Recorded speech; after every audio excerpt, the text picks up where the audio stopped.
my tea sippers, and you know what time it is. I hope you have all of your crumpets together because it's time to dish tea. And you're dishing tea, darlings, with Big Meat. Can't wait. It's time to dish tea with Big Meat. It's time to dish tea with Big Meat. It's time to dish tea with Big Meat. It's time to dish tea with Big Meat. Darling. And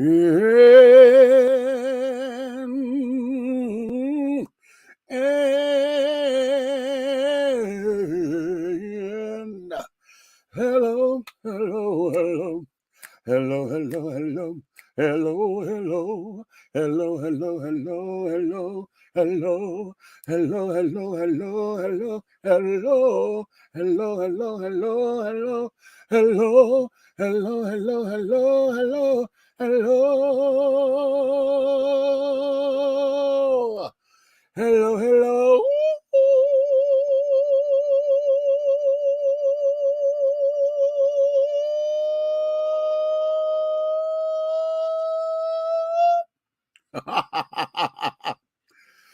Hey.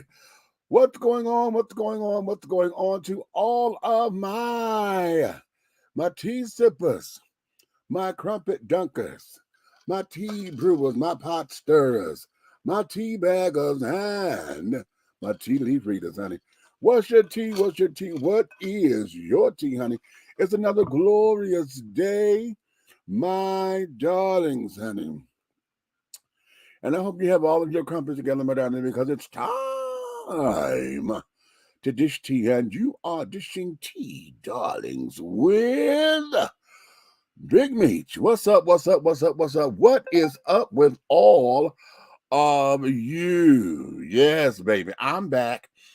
Last week, honey, I was trying to come up in here, and I was just in a funk. I just didn't feel as though I would have given you guys a good show last week, honey, because I felt that I'm going to be rambling, okay? So I just said, never mind. We'll give you guys a break and carrying on. And I wanted to make sure that we came in today, being June 30th, 2023, the last day of June. And we are officially, honey, we are going into the 7th month of the year, which means we're on the back 6, y'all, the last half of the year. Half of the year is already gone. Can you stand it? Half of 2023 is already gone. So at midnight tonight, when it becomes July 1st, honey, that's it. We're on the back half, okay? Now, what is so significantly important is that at midnight, which becomes July 1st, dishing tea turned 14. That's right. We are in anniversary season. So now we got a couple of things going on because I'm running for office and et cetera, you know, with the anniversary, honey, this particular season, this 13-year, honey, we have been, you know, kind of all around the board and carrying on. As you see, I've been solo a lot lately, this particular season, because life is lifing, honey. So, you know, my co-hosts, you know, they got things going on and they wasn't able to come in as often as we would like. But nonetheless, we're going to make this happen, okay? We got to do some revamping because I had to prepare the show for either my co-host to come in or us doing it differently. Because when I win this election, honey, I won't be able to come in on an everyday basis like this. But that's, honey, we'll deal with that in 2024, okay? Right now, let's get through 2023, and I will let you guys know what's to come of that. That's going to be after the election, because if the election this year is November 7th, and what we're pushing for, honey, is possibly going to a runoff, because we have a number of candidates. And so if I don't win this flat out, then we're going definitely into a runoff, okay? And so that there is what we're looking at and things of that nature, okay? So, yes, dishing tea turns 14 years old, honey, in about 4 hours or less.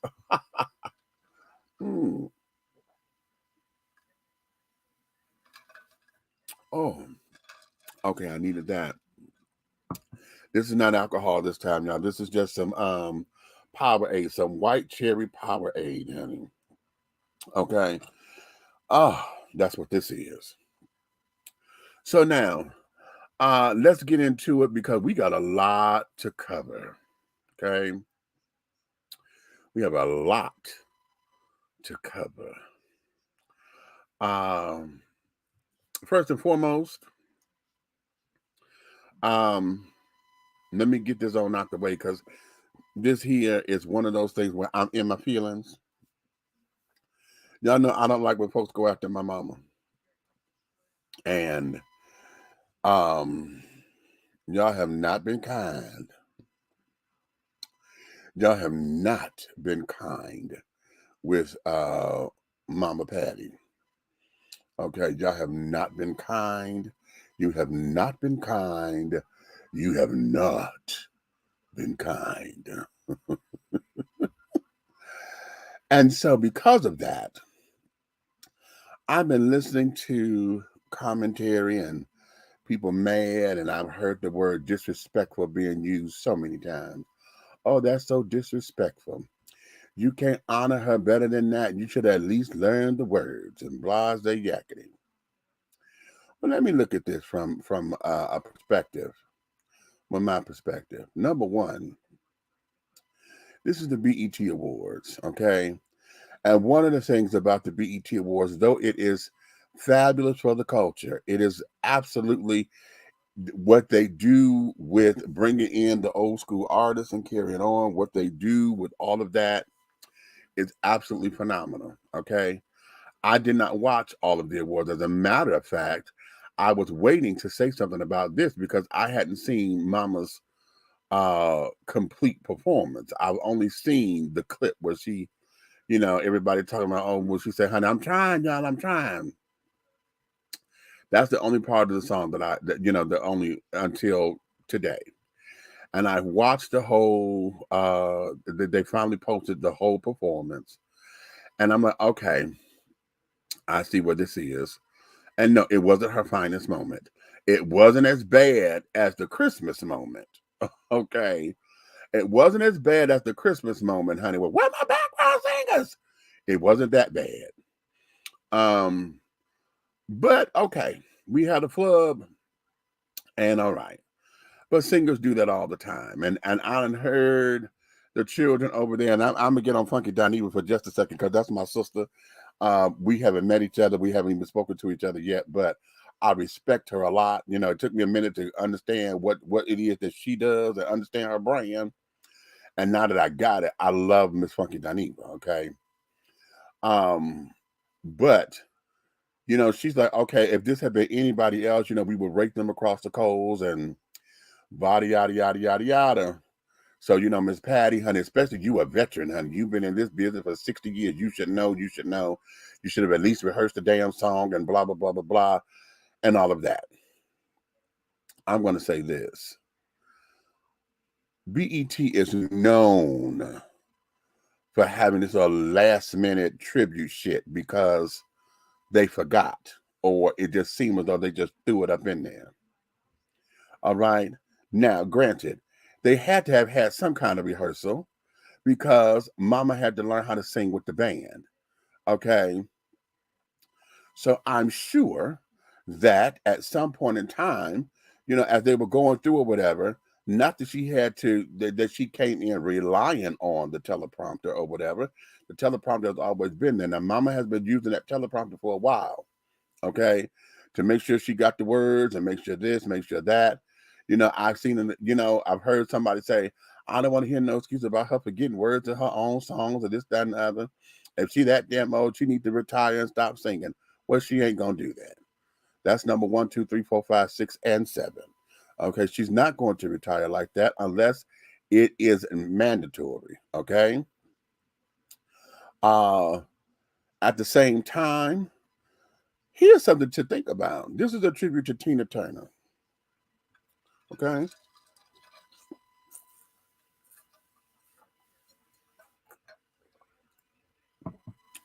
Where was everybody else that was supposed to be doing this tribute? And well, to make it a tribute, right? If this was going to be a tribute to Tina Turner, why was Patti the only singer slotted? So in that suggests to me that this was half-ass thought out. Okay. I read somewhere that Patti said, it wasn't planned. This, they asked me to do this at, kind of like the last minute or whatever. I read that, and I'm trying to fact check that. When I was watching TGIF, Al and Claudia, they were both there, and Claudia said the same thing. She said, "Wait a minute, but I got to check this because I'm told that they had somebody else to do it, but somebody backed out, and so they asked Miss Patti kind of like at the last minute." Everybody kept saying, "Well, it ain't like she was asked within the last 24 hours, and even if it was, no, it was." That's going to be my thing until I'm proven wrong. She was asked at the last minute. The tribute that wasn't even a tribute. That was just, somebody, they had Patti come out and sing it because she's an old school artist. She and Tina were the same generation and all of that. So lay off of her. Okay, y'all done had your fun. Okay, talked about it and carrying on. Mama being the consummate performer that she is, y'all know she gets transparent. Okay, I can't see the words of the song that I don't know. Okay, what? It was obvious she flubbed the line. So now what? She just supposed to stand there and not do the way Mariah Carey did when she claimed she couldn't hear and carried on? Was she supposed to do that or what? Okay, the show goes on, honey. The show goes on. It goes on. Everybody keep talking about that's such a disrespect. That's such a disrespect. No, I wouldn't call it a disrespect. It was a bad performance, but I wouldn't call it disrespectful. This is Tina Turner. Oh well, they had beef. She probably just did that because they had beef. Let me tell you something about older women. This is their damn craft. This ain't about no fucking beef. This is their craft. This is what feeds them. This is how they make their money. This is how they do whatever. Okay? We don't have time to have some little girl beef. And I still have to see that. Okay? They're saying that there was something that surfaced to where I remember Patti saying something about this, but she never said who it was. And I think everybody assumed it was Tina Turner. And I don't think that it was. I think it might have been Shirley Bassey because of how everybody said it. Okay. It was something about at the Live Aid concert back in 1985. Yeah, I was 15 then. Okay. Patti went to go try to hug Tina Turner, and Tina wouldn't accept the hug because she's. I know Patti said this, but she never said who it was. She said she and somebody, they weren't necessarily friendly, right? And she said, when I went to go hug, she said, "Oh, darling, you're wet." Okay, and wouldn't accept the hug. Well, Patti had just got through performing, she's sweating and carrying on, and they're saying that this is the beef. I need to find that out. Whoever, if y'all up in here and y'all can find that clip or whatever, find it to where that's the exact thing. I know I've heard Patti talk about, and I think she said that on the Breakfast Club. Was it the Breakfast Club? I think it was. And she said she never said who it was. I took it that everybody assumed it was Tina Turner because the way how she talked, Tina had that British like accent or whatever. And I said no, because what hit me was I thought it may have been Shirley Bassey. Now for you young children, y'all may not know who she is, honey, but Shirley Bassey, honey. It took my big sister April Summers to introduce me to Shirley Bassey. Okay. I'm just going to say, honey, if y'all know the song from James Bond, Goldfinger. Oh, Shirley Bassey is everything. Okay. She's grand. She's theatrical. She does she is a hoot to watch. Okay. She's a hoot. Okay. And I've always, after I heard that, I said, no, it wasn't Tina Turner. I think it was Shirley Bassey because Shirley is that grand to do that. Okay, darling, oh, darling, you're wet. Okay, Shirley is that grand to do that. As a matter of fact, Shirley Bassey is on YouTube somewhere where she criticized Tina Turner for singing what's the song, the James Bond song that Tina sings? Is it not? Is it GoldenEye? Whichever that is for the Bond movie.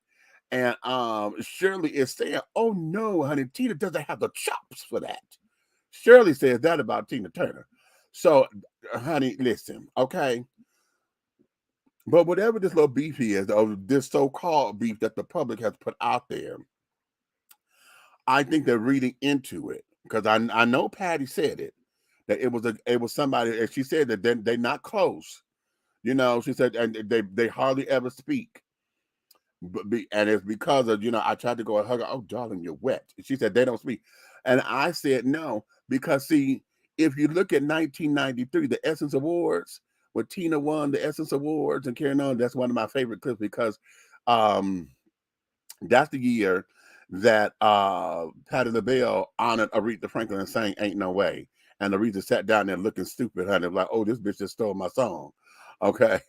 Um, uh, but that was Stephanie Mills and Shantae Moore and Karen White did the tribute to Tina Turner. And then after Patti had sang for Aretha, Patti came down, she gave Aretha a hug. And when she saw Tina, she went over there and they gave each other that French kiss and carrying on. Hey girl. And they gave it. And so I was like, no, they ain't no beef, you know? So and that was after the Live Aid thing, because the Live Aid was in 85. This here was in 93. So honey, that's a whole 8 years, So no, I ain't buying that. I'm not buying that at all. And then they were at Oprah's Legends Ball and carrying on together. I'm not buying that at all. I'm not buying that. But the public done put that out there that they had beef and they don't fuck with each other like that. And blah. I'm not buying that at all. And here's the thing. Mama adored Tina Turner, honey. She adores Tina Turner because of her energy and carrying on. As a matter of fact, there's something I forget what this was, but it was somebody. Patti was talking about Tina Turner. It was years ago. She was talking about Tina Turner. She said, "Oh, that Tina Turner, honey, that Tina," and then she said, "Oh, but child, I'm not Tina Turner, but I am Patti LaBelle, right?" And that just sticks in my crawl, honey, because it's like I could give you her flowers and honey, I'm not her, but I am me, okay? Because Tina gonna wear you out, and that's what she was basically saying. That sister there will wear you the fuck out. Now I'm not her, but I am me, right? Okay, right. And watch my smoke, and I love that. In fact, I live for that. I'm gonna have to find that clip. It's in an interview, honey. I'm gonna have to find that. Okay, I'm gonna have to find that because I need that in my ear just for motivation and all of that, right? But I'm gonna tell y'all, okay, listen, y'all mad at her because y'all said she disrespected Tina, not knowing the words, and she flubbed the lines and all of that. They had the teleprompter. Now, see, here's where it is. This is where I'm going to get into it because this is where it gets sloppy on behalf of BET. You know damn well that the teleprompter was there. Why didn't y'all clear that? Why did y'all have the audience somewhere to where they're dancing and they got in front of the fucking teleprompter? Why didn't y'all clear that? Huh? That is where I'm gonna be on that because see now that it becomes the aesthetics of it now. Y'all okay? We gonna blame Patti. Okay, we can't say she didn't do it because she did. That's what everybody's talking about. Y'all could be in your feelings of how you want to about that. If you feel it's disrespectful, I can't tell you how to feel, but I'm gonna tell you to watch your mouth. Okay, I am going to, and then is raking her. The whole thing is about raking her across the coals. Everybody coming with such vigor and such malice. You know, and carrying on to where no, I'm not accepting that. Okay, I'm not accepting that. And then the part that's pissing me off even further But if this was somebody giving a tribute to her, oh my God, if they had fucked up her words, she would be upset. And I just put this on somebody's page. How many of y'all know that Fantasia did the tribute to Patti for the United Negro College Fund thing, and she came out doing Lady Marmalade? Fantasia fucked that up, but we don't know that, do we? Because Fantasia kept going. She made it her own. She missed a couple of words or whatever. She was out of syncopation or whatever with a couple of the words or whatever, but it was her rendition of the song, right? And because it was an up-tempo song, honey, long as she said, voulez-vous coucher avec moi, and a lot of that, everybody who tried to sing that song, they always fuck up the French part. Okay? I know. Listen. I know folks who go, voulez-vous coucher avec toi. Okay? And I know drag queens who do it. So as long as their lips are moving to make it look like they're saying, voulez-vous coucher avec moi, ce soir. Okay? As long as their lips can look like it's saying that, honey, listen. Okay, people, yes. So Fantasia after tribute to Patti. Okay, so oftentimes singers do that. You know, it's all about the feeling too. Sometimes, how many of you have sang songs and you know all the lyrics because you listen to the song, but when it comes to a live version, somebody may drop a word here, turn the words around there. You know what I'm saying? Because it's the moment. It's in the moment, right? And it happens. So no, and Patti being in the moment girl, you know, she loved when that shit is unplanned and she loved the liveness of it. Okay. Now I thought that, you know, I was like, well, let me hear what this is, because I thought she had flubbed the whole song, right? It's just that little part, you know, it's a little part, maybe about 45 seconds. Okay, if that. All right. And she knew when she said, oh Lord, okay, when she did that, she knew it was a wrap. Okay. She knew it. Okay. So now she got to recover. What do we do? I'm in this now. So we do what we do. And she sailed it the rest of the way in. I'm like, okay, mama, come on. I'm like, okay, she killed. She just had a flub. Okay, who doesn't? But now everybody want to rake her. And of course, you know, everybody claiming now that they're a Tina Turner fan. Oh my God, bitch. Stop it. Now, y'all done went from talking about the BET Awards being ghetto as hell. It was 4 hours long. This, that, and the other, blah, blah, blah, blah, blah, blah, blah, blah. I still have not watched the show. So I can't tell you. I've seen the clips. And at one point, see, here we go with this last minute shit, because at one point they wasn't gonna have an audience. We know they didn't have a host. And then it became all this back and forth, this, that, and the other. Something about the girl, one of the girls hit the boy with the phone or whatever, because he looking at some other bitch or whatever. What I wish these award shows would do is, first off, independent artists need to have somebody under artist development. Point blank, period. Independent artists still needs artist development. You understand? Because nobody, the glamour and sophistication of being an artist is no longer there. Everybody want to keep it real. I get so tired of seeing folks. Now, okay, you may not wear dress shoes and carry on. You know, we got gym shoes now. That's the dress gym shoe and all that kind of bullshit. All right, my brother was one of those people. He hated wearing dress shoes. Okay, if he could be into, and he loved Nike. Okay, if he could be in a pair of Nikes, he was fine. All right, but he knew when it was time to put on some shoes, he had to put on some shoes. And I know when we were kids, I made him put on some shoes. But the glamour, the sophistication, you know, we know what the red carpet is. Everybody know what the red carpet is supposed to be, right? You come out there to give us your best. Now, unfortunately, men's fashions have not been as progressive as I would like, because it's basically a suit. Okay, we don't deviate far from the suit unless we become experimental like Billy Porter and a couple of other children. And now that the alphabet children, honey, Billy Porter has started a trend, you know, on that red carpet to where now a lot of the alphabet children are coming out trying to sock it, you know, they trying to give it. But, you know, it's experimental, right? I'm gonna leave it, it's experimental.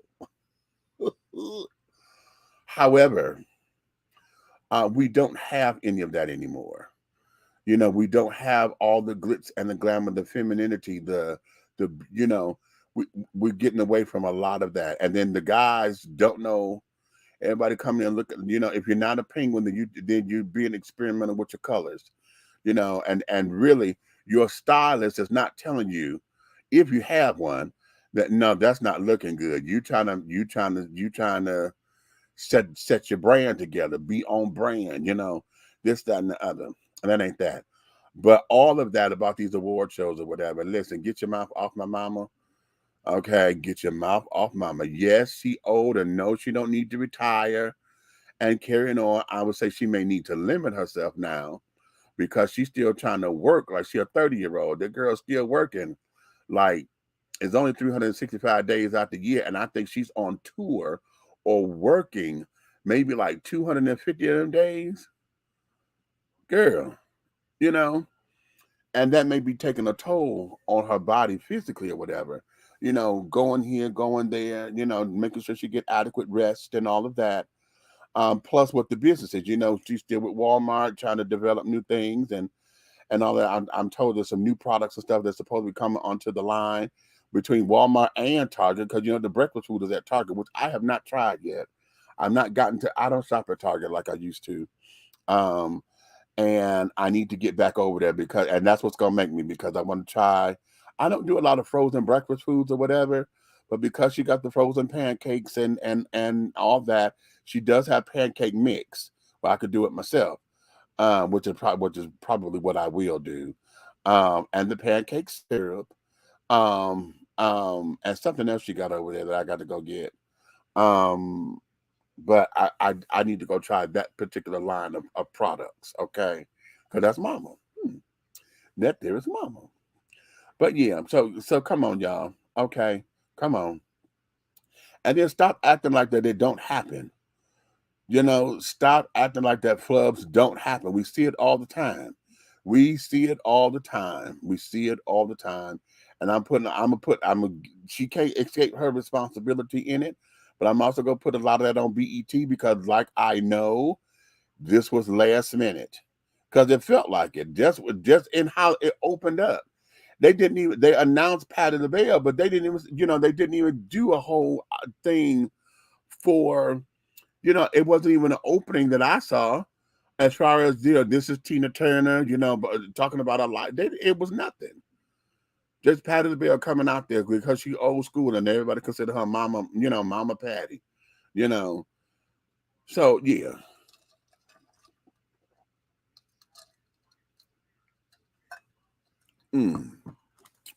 So yeah, that's that. Let that be. Okay. So now let's move on from there. I just feel like I need to get that off. And I'm kind of glad that I didn't cuss everybody out like I thought I was going to, because I'm just sick of it, you know. Oh no, let me go back to one more thing because I heard this one particular cat sit there and keep comparing, talking about why you need a teleprompter. You've been singing since the '60s. You didn't have no teleprompter then. Well, bitch, she was younger then. Okay. Well, when Aretha was 14 years old, she sang my favorite song. Bitch, you talking about a 14-year-old girl in the church, okay, singing for her father, versus nowadays at a 79-year-old who's sitting up there who had, because with the technology that we're in, had a teleprompter and they had the people standing in front of it because they jumped up dancing or whatever. And they didn't say, don't, whatever, okay, whatever. Get the hell up off of that. Okay? Get up off of it. Get up off of it, honey. Okay? Get up off of it and let it be. So, say la vie. All right, now let's move on. Okay? Here's the tea. Let's see, where do I want to go to first? Y'all want put it in the comments. Y'all want Supreme Court justice rulings, or do y'all want to go to the mama and the 14-year-old? Oh yeah, we finna get real good. Put it here where y'all want me to go. I'm gonna follow y'all direction. Where you want to go? You want to go to the Supreme Court? We got 3 different rulings that I'm gonna talk about. That these bastards that sat down and put the country into a whole tailspin, an entire tailspin. We going so far backwards, it is absolutely ridiculous. And I don't understand what the fuck is going on in this particular world. These folks that's on the Supreme Court, they're not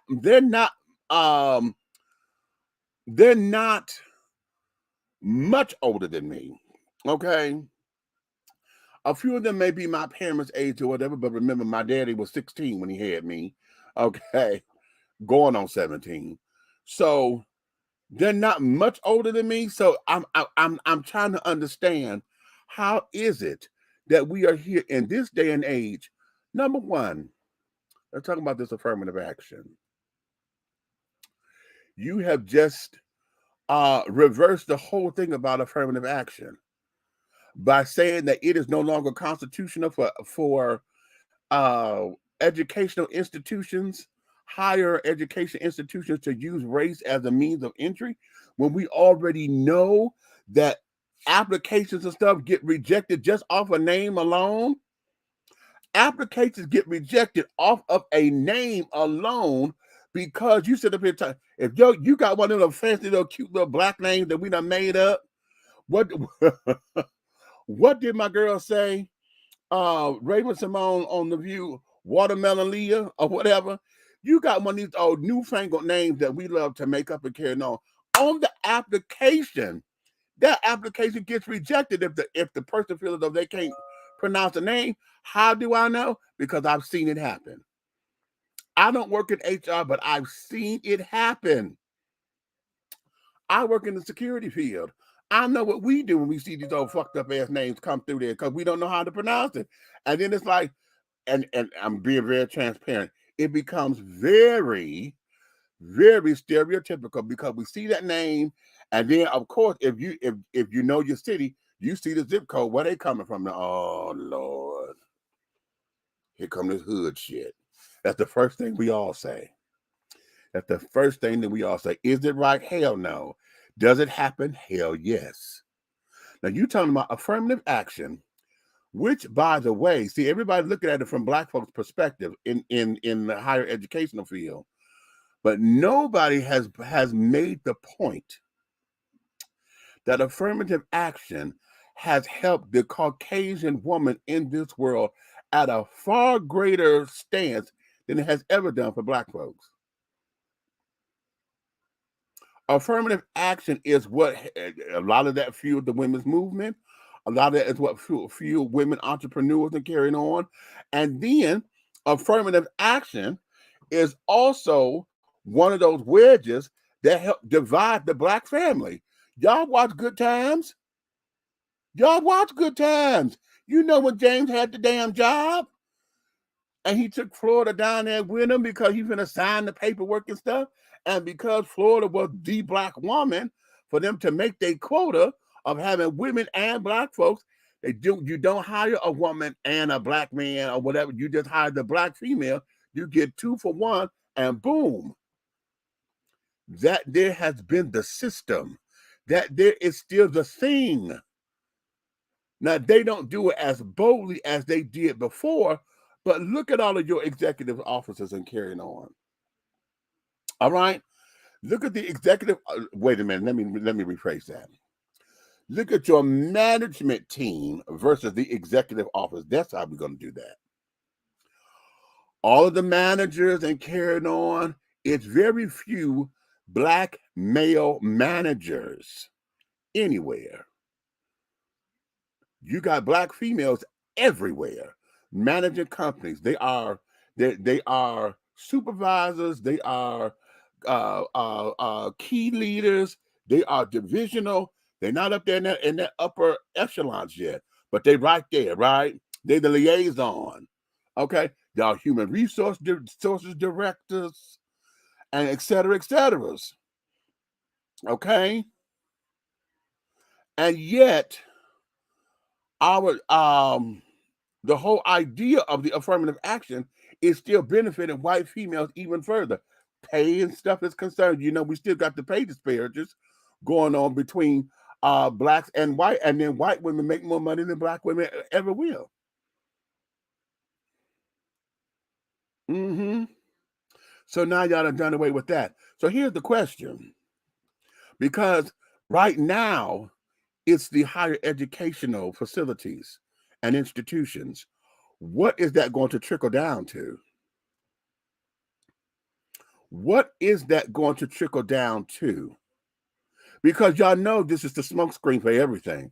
Because now that the Supreme Court has made a precedent, see, now it becomes every shyster lawyer who trying to make a name for themselves, who want to sit down there and talk about conservative issues, you know, and those who believe that conservative issues are those issues that existed prior to 1920 before women had the right to vote. Those who feel that way, this is what is going to be the agenda. And you know what the sad thing is? Because since they say that black folks need to stop talking about slavery and stuff because none of us were slaves and none of us knew what was going on, and we didn't live in that particular time, isn't it ironic that we talking about laws and conservative issues that dealt in the 1950s and prior, and those who are sitting up there making those rules were not here either, but yet they subscribe to that kind of thinking? You're talking about our parents' age. Most of the folks, our parents are retiring, if not retired by now, right? So who making the decision? That's us. People in our age bracket and those coming behind us. We were not living in that particular time when that stuff was valid like that.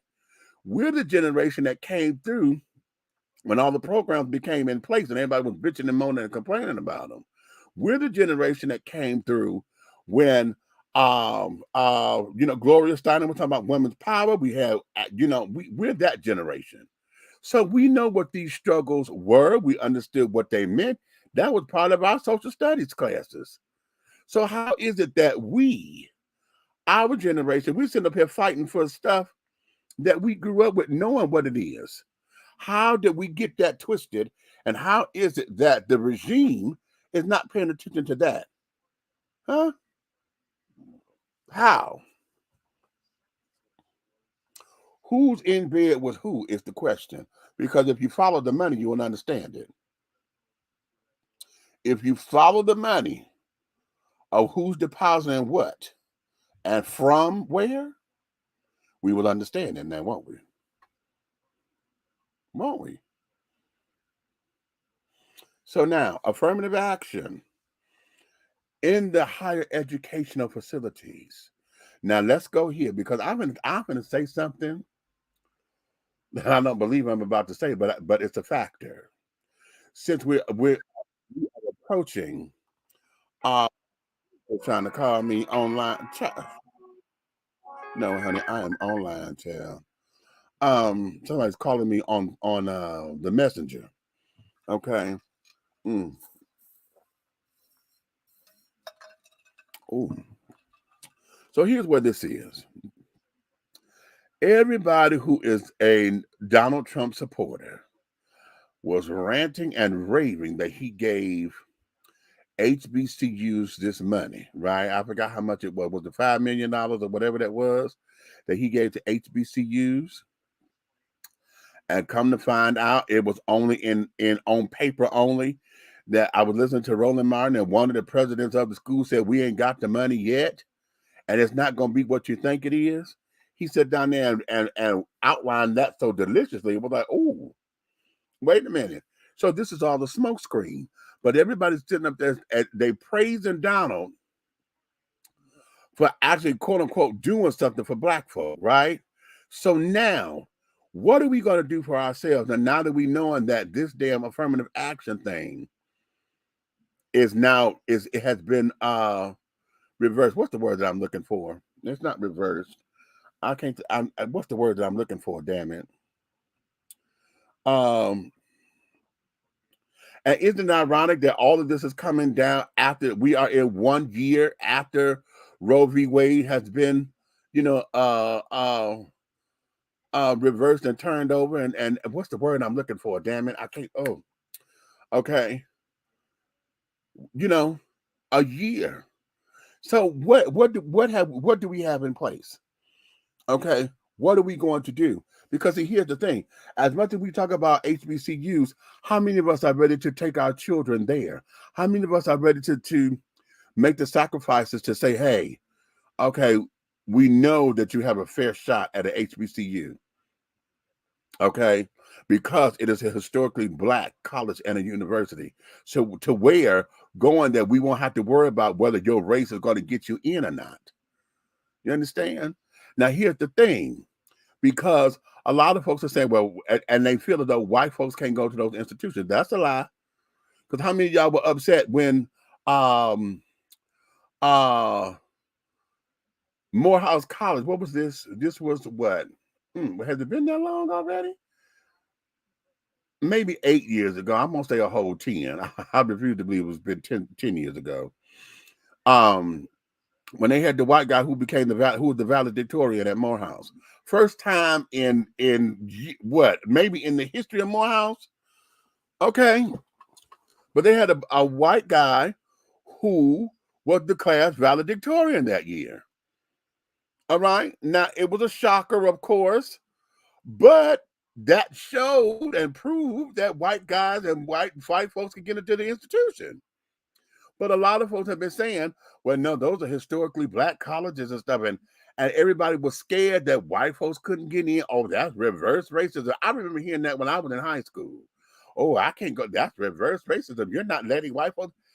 It ain't letting you in. You're going to apply all the time. But isn't it funny how you felt that you couldn't apply to that because of your skin color? Oh, that's a historically Black college. But yet, I have to apply to everywhere with the hopes that you don't take my skin color or my name and stuff into consideration. That there is something that we as Black folks always deal with that white folks don't understand, and anybody else who was not part of our experience. How many of us sit down there and tease? I said about the name earlier, but how many of us tease folks about their name? How many of us tease folks about the spelling of their name? Especially when they got a common name and you spell it all newfangled. Okay, Michael, Mychol. What the fuck is that? Okay. So when folks see that, we always say, oh, I know, I said all the time, oh, child, thank God you gave this child, this baby a name he can get a job with. You know what I'm saying? How many of us have said that? Now, yes, that's internal stuff that we have to deal with. Y'all know I'm on this thing about how to clean us up. That's internally what we have to do, because we're trying to make sure that we put our children and give them the best advantages because of what the cycle is doing. Now you're not sitting up there that handicapped us here with the affirmative action. Then they turn around, and here's the party thing. They turn around and they decline or just debunked the whole student loan forgiveness program that Biden had outlined and stuff. Well, they were going to take $10,000 off the loan. Okay? They said no to that. That got a resounding no on a 6-3 vote. Okay? All the conservative children voted against it, and so it died. Okay? So now, not only do I not get into college, you took away a tool for me to get into college, because y'all talking about this is merit-based only. Well, and we all have been there where we've all had friends or heard of friends till we go up in there with the same qualifications, the same grade point average. Okay? Same everything. And could be majoring in the same. We could both be majoring in business administration. How about that? Okay? That's just as American as apple pie. We both going into business administration. But as soon as they find out that my heritage is such and such, or because my zip code is such and such, that then becomes them chipping away and then I don't get the acceptance letter. That there has not. Why do you think HBCUs exist in the first place? Because they didn't want us in their schools. They did not want us in their schools. Huh? So now you don't want us there. Or better yet, what was the statistic? And this is again coming from TGIF. I was listening to Al, and he gave a statistic that says, I think out of all PWIs, predominantly white institutions, that like the enrollment is like only 8% of the population is black. 8%. That's not even 10%. 8% of the population in PWIs are black people.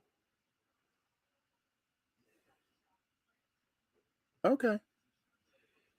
And so now we have this. Now, here's the thing though, because I'm wondering this. Because they never said nothing about the nepotism that goes on, nothing about, how folks pay their way in. Did we just have the children go to jail because they paid their way in? The two actresses, they tried to get their kids into the school, and they paid their way in, and they thought that they got in trouble for that. Okay, and lied on the application and all that kind of jazz, So, but one of the things that we do know is that whenever folks were in on the affirmative action program, they got tax breaks and tax incentives. So do the schools lose that incentive now?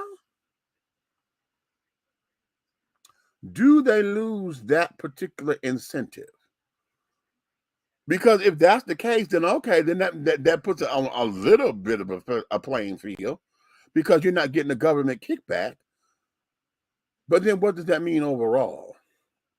And then if you don't want me in there and I got to take out all these loans or whatever, and then you don't want to give the student loan forgiveness, because everybody's sitting up there saying, "Oh my God, higher loan." No, he said only $10,000. Okay, but it was 10,000, and somebody said 20,000, but I think it was max 20, depending on what it is that you were doing. I think it depends. I think it was maybe 20,000 for graduate students and 10,000 for undergrad, I guess. But nonetheless, they struck it down. So now you want me to pay all this back, and I heard this. It was an interview here on one of the news programs. The girl sat up there and said, "Okay, wait a minute, honey. I am." What did she say? She was not a nurse. She wasn't a nurse. She's in some kind of executive position, and she said she owes $180,000 in loans. Okay, and she says, in my years, I've been in my career for 15 years, and my salary is still not half of what I owe in student loans. My yearly salary is not even half of what I got to pay back in student loans. So I said, after hearing that, I said, well, how about this? How about that the loan should go based on what your major is and what it is, what kind of career that you're going for? If the career is only $30,000, then shit, that's what you need to go to school for. That's what your loan is, because you're able to get a job, and we know you can pay this back. But I know that's a perfect world. I know it doesn't work like that. I know, because every time we turn around, school admission is going up. Whatever. You got to buy supplies. You got to buy your own damn books, which is crazy. And textbooks, I don't even know why a book got to cost $100. Why does a fucking textbook got to cost $150 for a textbook that I only get to use 1 year here? And then try to sell it back, and I only get to depreciate the value. And God help you if you can get that, because if they publish the new edition, you ain't gonna even get that. Ask me how I know. the new edition of the textbook came out. I was like, what do you mean a new edition? This was the new edition when I bought it. But now, upgraded the damn book. And now I can't even sell it back. Especially when you got one of them damn bullshit classes that you didn't want in the first place. So what do you do? Huh? What do you do? Now, let's go here, because we're still on the Supreme Court. Okay? I came in from the doctor, because I got to go see a chiropractor stuff, y'all, for my car accident and stuff. I got this thing in my back, like right here in the center of my back. And when they did the x-ray and stuff, they told me that So I got to go there. So when I came in, I did not know that they gave a third decision. And so now what they have done is that they have said that businesses can refuse to serve members of the LGBTQIA plus community based on their religious beliefs.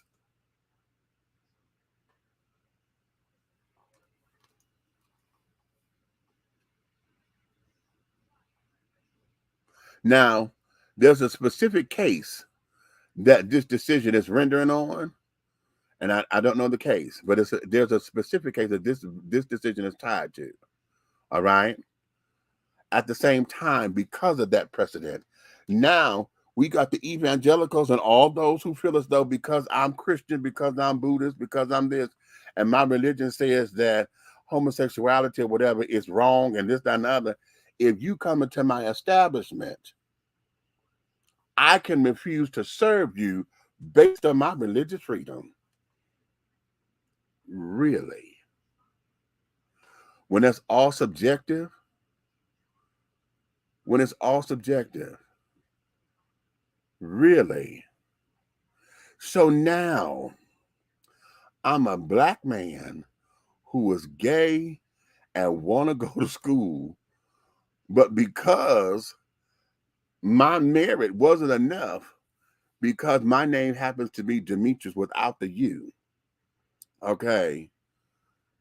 Demetrius Taylor. Okay. Who's a gay man.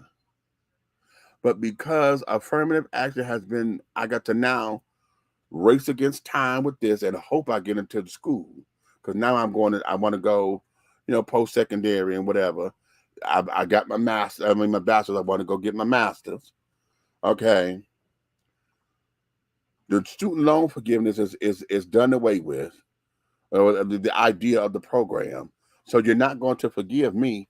President Biden said, isn't it funny that everybody who you're protecting, or the folks who agree with all of this, you say that my budget was inconceivable or whatever, but the PPP loans, we got members on Congress who got hundreds of thousands of dollars, even millions of dollars to save their businesses. And that budget was $787 billion. But that wasn't enough. That's okay. But because mine was $380 whatever billion dollars, my budget was too much and the country couldn't handle it. He said that's hypocritical. He said that on the TV. Blasted the shit out of him for that. And I applauded every word of that. Every word of that. And now, because of your religious beliefs, you have the right to refuse me service based on your religious beliefs. Now, what I'm mad about with that is because that was already protected under the First Amendment. Businesses were already, they tell you they got the sign on the door, honey, we have the right to refuse. Okay? So if they already have the right to refuse, why is it that now you're giving them a double-edged sword with that? You done gave them a whole rifle with a double barrel, with a double barrel shotgun or whatever the case.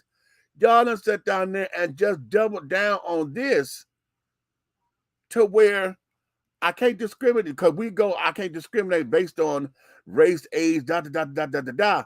But if you LGBTQ say, and that's specific, the language is specific with LGBTQ, I can refuse you service because my religious beliefs say this. So now going to the doctor can be hindered.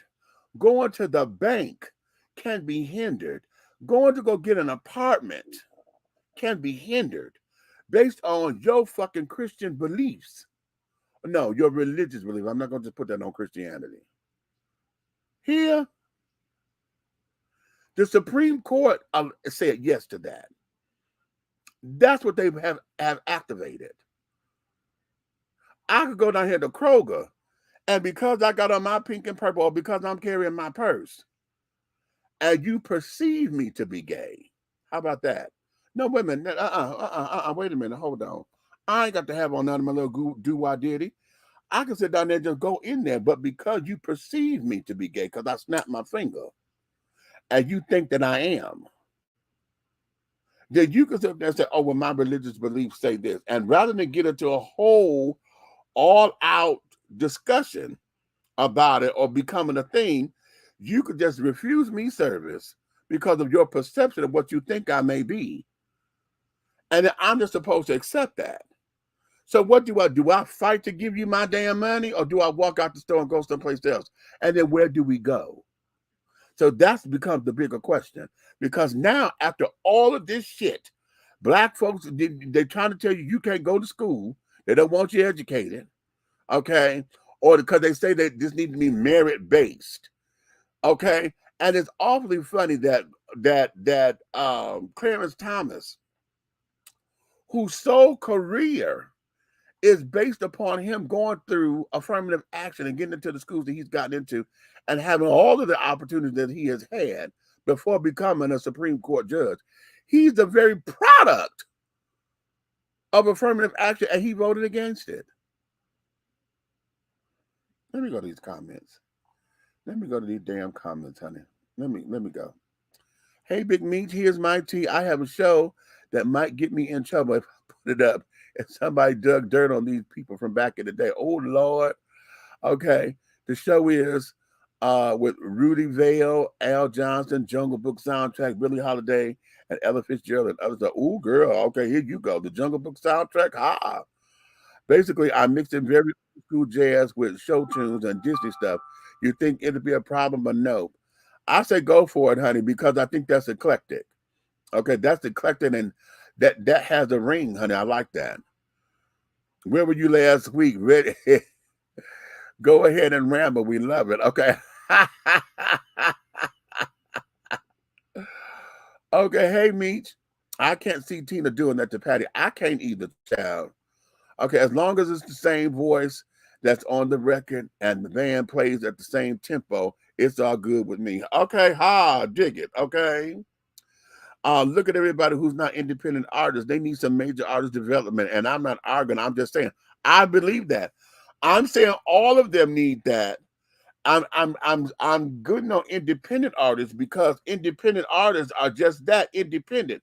Everybody else who may still be at a record label or something, they still have not really developed their artists yet or whatever. They may try to do a little here and there, but artists are not developed to deal with the press, to understand, about their branding and this, that, and other.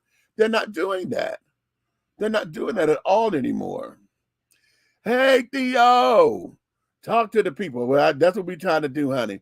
The Supreme Court thing. Okay, yeah. Hey, Nikki Gilbert Daniels, darling, Miss Brownstone. They got the new projects coming out, y'all. Have y'all heard the new records that they've been releasing? They use their race to benefit them, but they don't want us to be able to use our race to benefit us. Michael, now you said that. What is it going to take to put fresh blood into the whole system? Or is that damn near impossible? It's damn near impossible because what it is, what happens, Groove,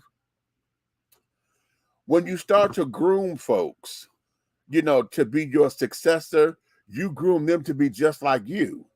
So when they grooming them and they come sliding to it, they slide in, and it's just like oil in the wheel. It's new oil on the wheel, but the thing still runs. There's no cogs out of place or nothing. It still runs smoothly. So it's the grooming process that's the problem.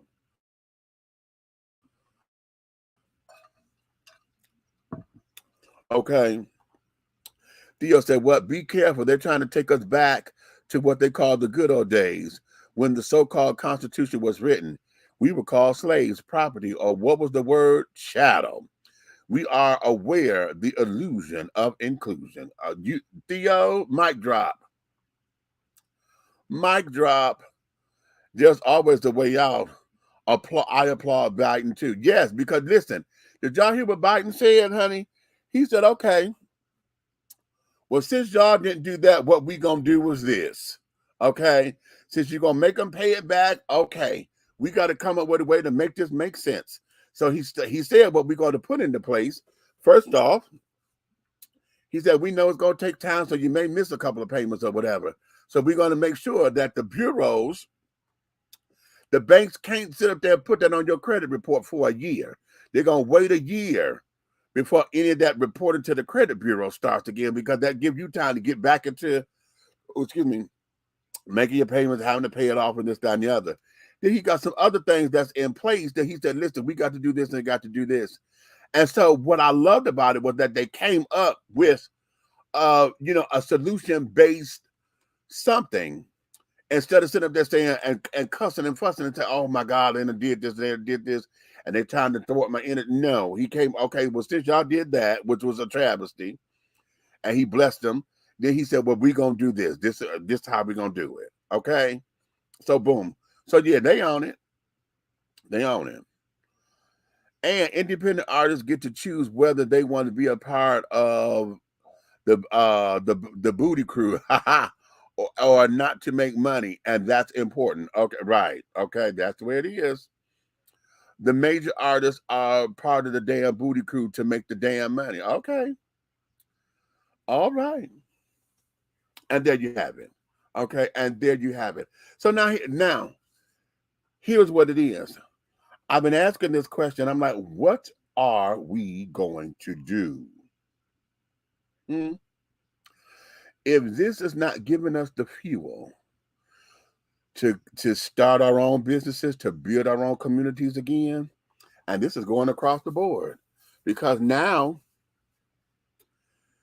with Black folks, we've been saying this for years, that we've got to get back into being separate but equal, not necessarily integrated, but being separate but equal. Integration has its moments, but we know we have to interact with one another, and we have to deal with each other as humans on a daily basis. At the same time, I've been saying this, and y'all heard me say this over the years, that we've been going live, and like we're gonna be 14 years old tomorrow. Why is it that every major city in this country, they got a Chinatown, they got a Mexican town, they even have a Chaldean area. Okay, I know Detroit, we have all three. Got Chinatown, Chaldean town, Mexican, we call it Mexican Village in Southwest Detroit. Okay, every major city, if you go to every major city, honey, you're going to find that. There's nowhere that we call, any kind of African village, African town, Kente Clothville, whatever. Only thing that we call Black, that we want to act as all proud and carrying on, is the hood. We got the hood, and we have become so complacent with being in the hood and having this hood-like mentality to where that particular narrative dominates everything else.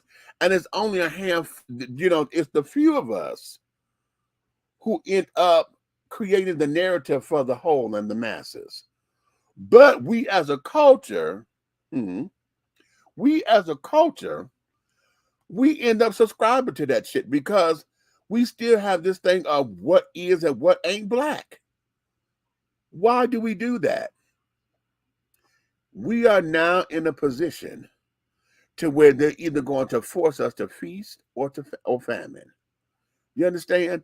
LGBT children, if this damn thing is telling businesses that they can discriminate against us simply on their religious principles and their religious beliefs, then that means, damn it, that we got to get our neighborhoods together then, don't we? We need to have more gay businesses, gay-owned and black gay-owned businesses, to where we have a neighborhood to where we can be self-sufficient. And here's the thing. We're going to need gay apartment buildings. We're going to need our own fucking hospitals, children. I said it. We're going to need our own clinics. I said it.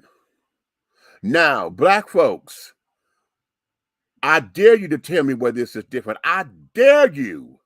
I fucking dare you to tell me that this ain't the same type of struggle. And miss me with I can't take my color off shit, because we already know that. But you heard what I just said. You heard what I just said. And I'm talking to the alphabet children. But I've been saying this about us. I've been saying that we need our own this and our own that, because why? Now they're trying to take us back to a time where we were sharecropping.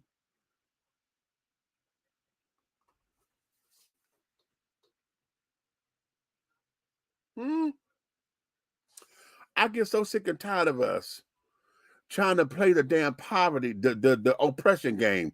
Who was oppressed the worst? That is semantics right now. As a people, we know our individual stories, and we know us as a people collectively. We know what blacks are in this country. We know that. Okay? But because we know that, why is it blacks and Jews, y'all want to argue over slavery and carrying on and being snatched from our land versus the goddamn Holocaust? It was all horrific. Why are we trying to sit up there and say who had it worse? Who gives a damn who had it worse? Who gives a damn? Right now, we all need to brass together and get the man up off the fuck off our necks. But we ain't seeing that. Black folks, you want to sit up here and argue about semantics because you say that the LGBT usurps our fucking struggle, because you don't want to hear the similarities in it because of skin color. Huh? Now, we're not talking about y'all ain't never been this and y'all ain't never, your people ain't never came and okay. That there is part of our history as black folks. But there's some of our black folks that don't have that history.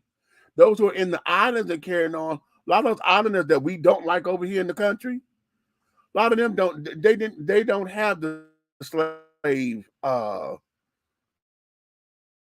struggle that we have. Okay? They didn't come over here like that. Huh? So are we mad at them too because they're not descendants of slaves? Huh? They black, they get treated the exact same way we do, don't we? Don't they? The exact same way. But are they wrong because they don't have the slave derivative? They didn't come from that. See, all this back and forth shit of who got it worse come about that mentality. We got to do better than that. Right now, I'm going to put it to you plain and simple. The power struggle that we know is fighting for their own fucking survival. Ever since we even had this Obama presidency, the power dynamic has shifted. We've been saying this for years. The last 12, 16 years, we've been saying that. Obama was in office for 8. Then we got food that came in for the next 4. Now we got Biden. The power dynamic shifted.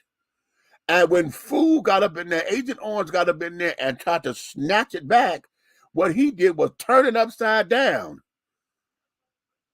And we're out of control. We so far out of damn control. It is ridiculously insane. And we're going backwards. So the question becomes, what are we going to do about it? And I don't want to hear no more fussing and fighting over the goddamn intricate details that don't mean shit to nobody but the bitch talking. We got to have a better plan of how we're going to do this. I always go back to the Black Panthers. And I go back to the movie because I like this part in the movie where the character Huey Lewis went up, the white boy come and say, listen, I want to join because we believe in what you do. He said, listen, you can't join us because we got to do this part for ourselves. But I tell you what you do. You go get your people. Y'all get together because we going to need y'all and we'll come together. But right now, this part of it, we got to do this part ourselves.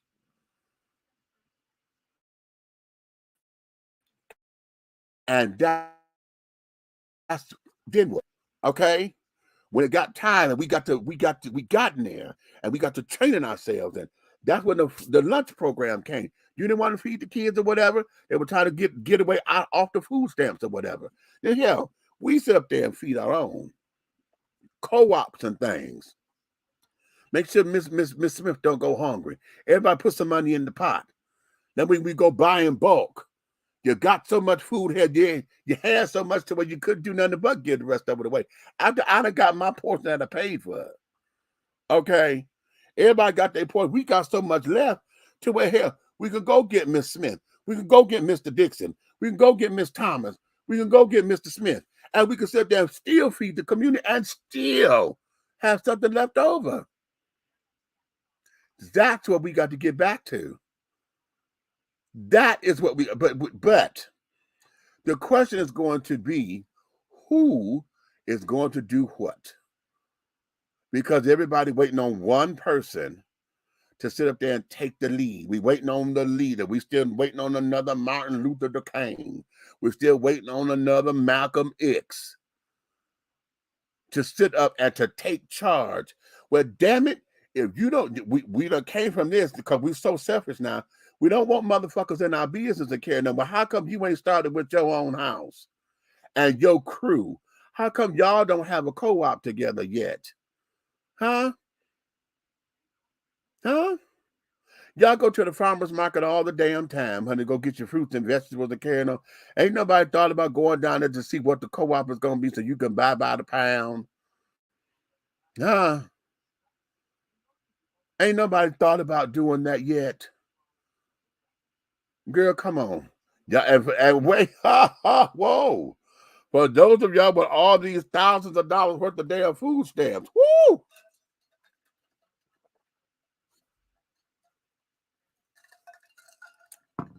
Wait. Jesus. For those of y'all who are these wonderful, wonderful, wonderful super coupon clippers that know how to work a goddamn coupon, how come we are not teaching us that? Black folks that are in the coupon clipping. Why ain't we got a class to say, bitch, y'all need to come and get into this so we can save this money? Show me how you got a goddamn warehouse in your garage that look like a grocery store. Huh? How come you coupon clippers ain't took that to the church? Since you sitting up there wanting to feed the food and feed the people, you haven't even taken that particular skill set to your church to get the food pantry together. Really? Really? Let me go back to these comments. We as a people need to get back to the battle for equality. Then they successfully took us to civil rights. We need unity in our community. You know what? The question becomes, what is it going to look like? What is it going to look like? Because see, I'm going to tell you, I really believe that the plan of action need to be, instead of us trying to force ourselves to come together as one big thing, I think we need to have our own little pockets and then do like I was just talking about with the Black Panthers. Have our little pockets, our pockets come together. And then as each pocket come together, then it's like, okay, then we could be numbers. Here, each pocket got that one person who basically speaks for the whole. And y'all know who it is, because that's always the one that y'all run to help put the damn thing together. They the ones you run to get you out the problem. They the ones you run to when you said it there, child, did you got your calculator to help solve this? How we gonna do this? Child, did you call so-and-so today? Because let me get on it. Okay, that person. Y'all, everybody got that one person everybody in the circle run to. That should be the spokesperson. So everybody bring their spokesperson, and that's who end up becoming the quote-unquote leaders here. And then we can make some shit happen. Because right now, everybody waiting on one leader. Everybody waiting on somebody to start something, so that when it gets started and it don't have the successful kickoff. I told you. Mm-hmm. So it becomes all of that. The children. Mm-hmm. It becomes that. So what we gonna do, black folks? Are you gonna go down here to the black institutions, to the historically black colleges and universities? Are we not gonna start to enroll in them? Because here's the thing. They don't have certain curriculums because they don't have the enrollment. Have you ever thought about if they don't want us there in their schools, we go flood ours? Now, again, I heard this as a comment. We don't want to do that necessarily, because the better colleges and stuff, they don't go scouting at Howard and Morehouse and Fisk and all them other different universities. Okay, they don't go to the HBCUs to scout for talent or whatever. They don't look at those particular schools. But then now we got to make them a force to be reckoned with, then, don't we? Don't we? They know Morehouse, they know Spelman, they know Howard, they know FAMU. Okay. So what are we going to do? Huh? What are we going to do as a people? If they're telling you that they don't overturn, that's the word, they don't overturn affirmative action, you know it's coming for everywhere else. Okay, because affirmative action was not only in the higher educational institutions, that then became the law of the land. So that's why we got the discrimination policy. You can't discriminate based on color, sex, But if you're gonna go on merit, we already got the people sitting up there saying that I'm trying to sell my house, and because I'm black, the appraiser come in and appraise it for less than when we brought the white person out to do the same thing, and we unblack the house by taking all the stuff down that's black. And the white children at the same house got a higher appraisal.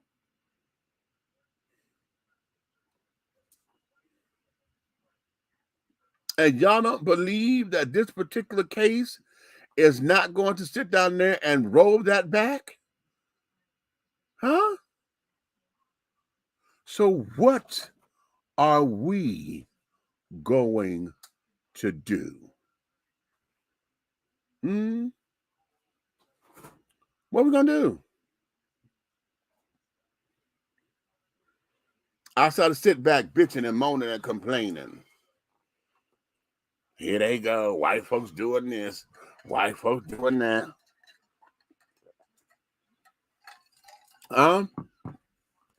Have we started to prepare ourselves for that?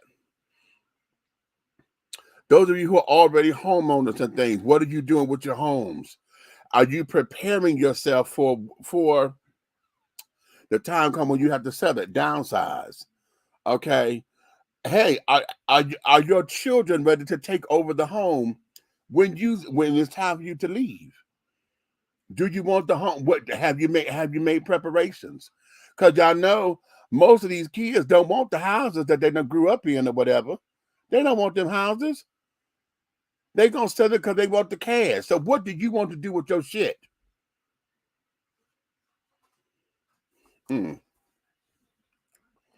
Buck, you in here? What's up? When Trump was allowed to pick those Supreme Court justices, I knew these days would come. Voting is very important, folks. Okay, now you know what? Okay, here we go. As much as I know how important voting is, here is what we got to consider. Trump is in there because of that damn electoral college. He didn't win the popular vote. And that's something that everybody needs to really continue to say. Trump became the president because of the electoral college. They decided for everybody else that they wanted him to get their vote. Hillary won the popular. Trump got it because the electoral college said, we're going to give it to Trump. Okay? What are we going to do about that? Because that's the part where everybody's sitting up there saying, okay, no, my vote don't mean nothing. But that's on the federal level. Y'all still don't know how to go vote on your local levels. See, we keep saying this, and I think we're going to have to continue to say this until you get it. Okay? And I guess the best, I know for me, I try to equate stuff to what folks do every day. Okay? For those of y'all who drive the bus or ride the bus or any kind of public transportation, you on the bus, the train, or whatever, you know, especially if you ride it every day and you get the same driver, right? How about your mailman? Ooh, let's do him instead. You know your mailman, and you know he knows you because he been on that route forever. You know damn well when your check's supposed to come in that mail, you know what time your mailman come, right? But you also know that when he takes his vacations, that something ain't right because at 3 o'clock, my mail is usually here. Okay? Here it is, 6 o'clock, and these children still running the mail. I couldn't get my check. Who do you go tell? You go down to the postmaster, right? You go down there, why? Because you can get to him. You can sit down there and say, don't you put that one back here on this route again. Because he made that there is the same thing with local politics. If you know how to vote for your city councilman, you know how to vote for your judges, you know how to vote for your police chief, you know how to vote. No, the police chief was appointed. The sheriff is who you got to vote for.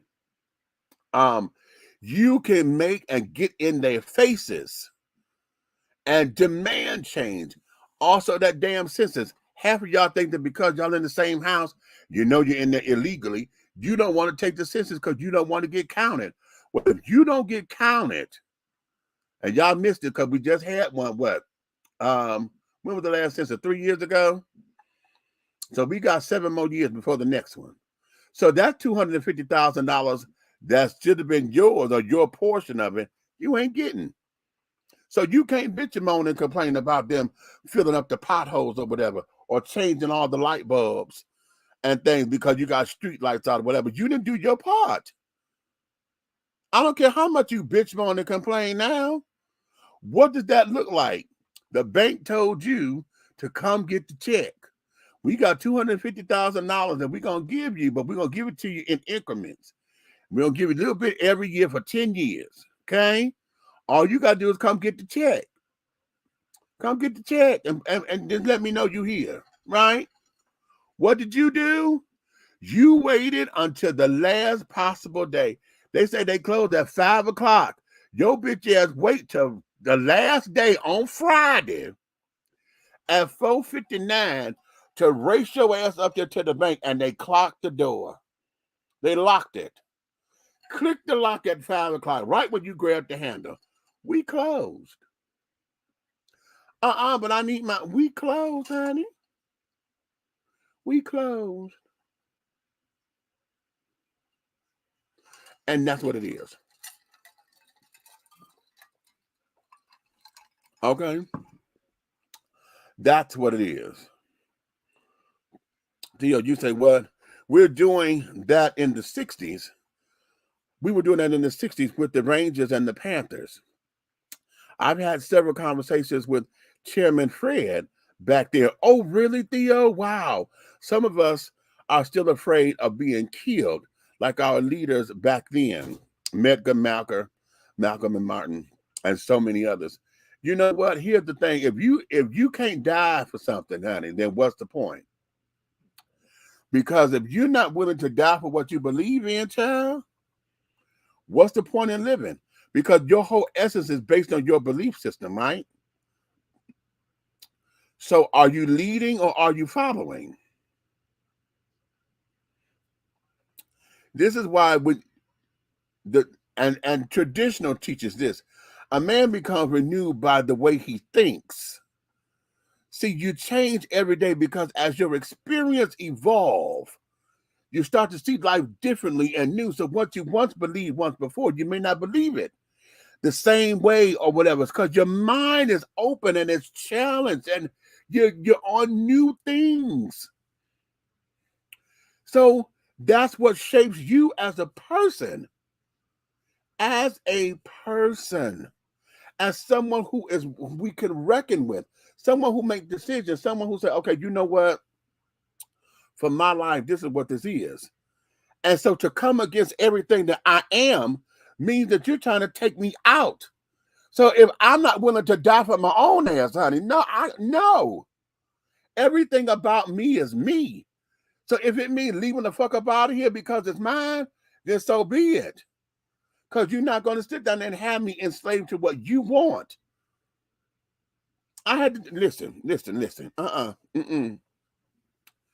As a black gay man who is 6'4", 330 pounds, decently intelligent, I won't say highly. I'm up there, but I'm an intelligent man.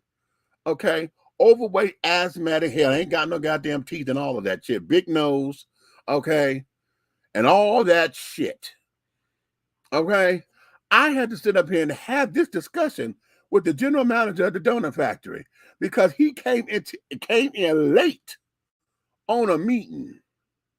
Okay, and all he heard was me and my supervisor going and having an exchange. And because I talk with my hands, this motherfucker wanted to sit down and tell me, oh, what is this? That's not professional, all this hand gyrating and carrying on. And I said, oh, wait a minute. Wait. I said, first off, you're late to the meeting, so you don't know what we're talking about.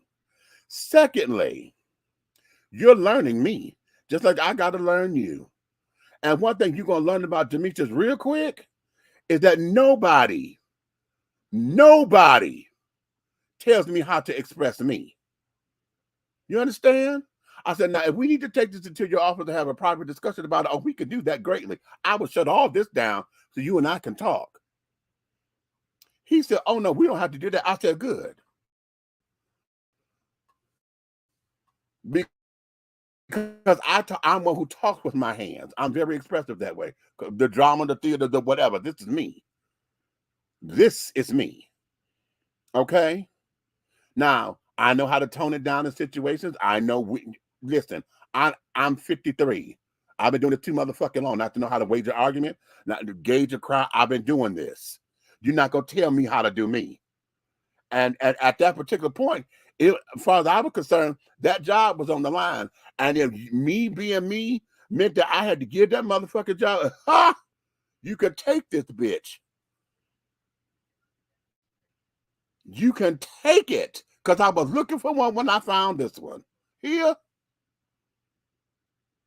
Boom. Okay. So yeah. And a lot of but on that, you're right. A lot of folks, they scared that somebody gonna come after them. See, this is we don't want the sacrifice. Nobody wants to do the motherfucking work, and that's all of us. That's me included. I'll put myself in there because there's some shit that I just don't want to do. But when it comes down to it, a bitch to get on her hands and knees and got to scrub the floor if I have to. Do I want to do it? Hell no. I'd rather pay somebody else to do it if I had the coin, but who got the coin, right? So now we got the floor needs a scrubbing. So what you gonna do? You gonna leave it dirty or what? Or you gonna, when you get tired of it, you'll do it. Like my refrigerator, that refrigerator need to be cleaned the fuck out, child. Okay, I done spilled some stuff. It's at the bottom, up under the damn. I got to go up in there and get on my hands and knees, get down there, hot water, and clean this damn refrigerator out. Do I want to do it? Hell no. But when I get tired of looking at it, honey, I will. Ain't nobody else gonna do it. Okay, ain't nobody else gonna do it. So how about that? But you're right. The Electoral College started back in the late 1800s because they knew it was a way to put the president they wanted in office. Exactly. The Electoral College was there because they wanted to make sure that folks knew what they were talking about. And if they felt that the people had it wrong, then that's how they were able to maneuver the thing. Okay? Right. I wish I was up enough for this discussion on air tonight. Would love to talk about this. These meds and heart have worn me, and heat rather, have worn me out today. Listen, child, that's all right. You here. I got you. Put it in the comments, honey. Listen, I've always been prepared to die for my people. That's how my daddy raised me. How about that? How about that? Okay. How about that? That's what manning up is all about, right? If it means I got to listen, okay. I don't know when I'm leaving up out of here. I just know I got 85 good years left. Okay. But the thing of it is that oftentimes we get so scared of the outcome, and that includes me because I'm human. There are moments where I don't feel like fighting. Okay, how many of y'all are when you got to have those hard conversations with somebody and you know it's going to be a damn mess? Okay, take that across the board. Whether it's in business, whether it's in your personal life, your romance life, whatever that is. You don't want it because it's going to be a fucking mess. Right? But then when you got to stand up for yourself and be like, you know what? Because when you get tired, you're tired. And it's like, okay, wait a minute, honey. Okay? Love you, but love me more. Okay? And when we get to that point, honey, then what? Why are my eyes tearing? Okay, what do we do? And see, so many times we're so busy wanting to make something else happen. We want somebody else to be in charge. And here these children have snatched everything. We are 1 year later after Roe v. Wade. And right now, in the beginning of all of this, I still have not seen women still rally about their body. They talk about it. You can't tell me what to do with my body and carry on. I hear whooping them on the View and this, that's cute. What have women done to say, let me get this together? Where are the women-centered hospitals and not just the Planned Parenthoods? Huh? Where are they? Where is the Guild of Women Gynecologists? And I'm sure they have one, but where are they on this particular issue? Huh? Where are the Black women doctors to specifically deal with Black women and this issue? See, that's what this is. Huh? That's what this is. And yes, and listen, I know I'm huffing and puffing. I got to do my part too. I got to get up and do my part too. So I'm just not bitching at the choir, honey, and carrying on. I got to do my part too. But I'm gonna tell you, if you're anything like me, you're exhausted. Okay? When you think about the work that got to be done, it's like, you know what? Oh my God. Do I have it in me to fight? Those of us who are over 50, it's like, damn it, I did this. I was fighting hard in my 20s and hard in my 30s and somewhat in my 40s. I shouldn't have to fight this hard in my goddamn 50s and above. Now, just imagine everybody who's over 55, 60. and you still got to fight this hard?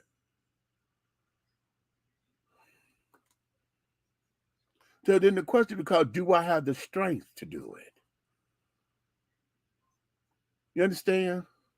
So all of us who are in that particular realm of life, it's like, damn, they talking about the golden years or the mid years, and I'm fighting just as hard as I was when I was in my 20s.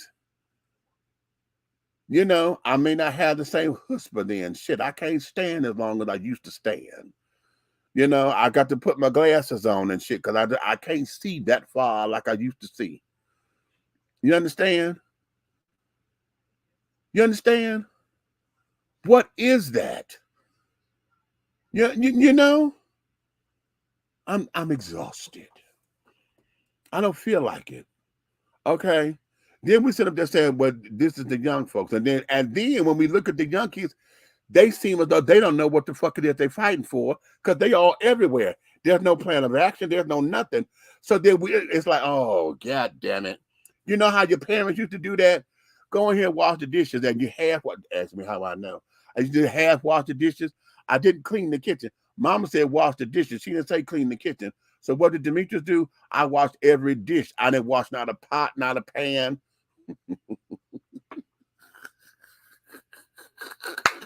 Yeah, smart ass, right? Okay. And then your parents get mad at, damn it, and fuck it, let me go ahead and do it myself, right? And that's what a lot of us over 50 feeling like. I got to go up in here and so then that becomes a whole different energy. So now you got to get your reinforcements.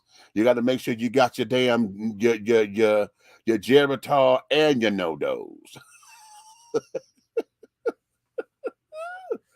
Okay. To try to make some things happen. We can't go to the NAACP or the Urban League and carry on. Why? I mean, we can, but then that becomes all of the damn red tape of bureaucracy, because then it becomes, now we're trying to do X, Y, and Z, and we think that's a good idea, but some of you may think they're moving too slow. Some of you may think that you're too radical for it. Some of you may think that that's outdated. The NAACP, we ain't colored folks no more. Why we still calling ourselves colored people? Child, that's the name of the organization. Ain't that what Wendy Williams got in trouble for? The NAACP. You understand? So now we got to fight. Now the difference is this time we know a little bit more because we know how the system works. So we know about letter writing. We know about campaigning. We know about lobbying. You know, but then it becomes, I may not have enough money for this. We got to fund this. Oh, I only get my pension, and you know I got to pay this rent and carrying on, and you know, or I got to get food in the house. I got to make sure I get my medicine. So I don't know how much I'm gonna have to get into it. You know. Oh, I got a doctor's appointment coming up, honey. You know, I gotta get my pacemaker changed or whatever. So I can't do that one.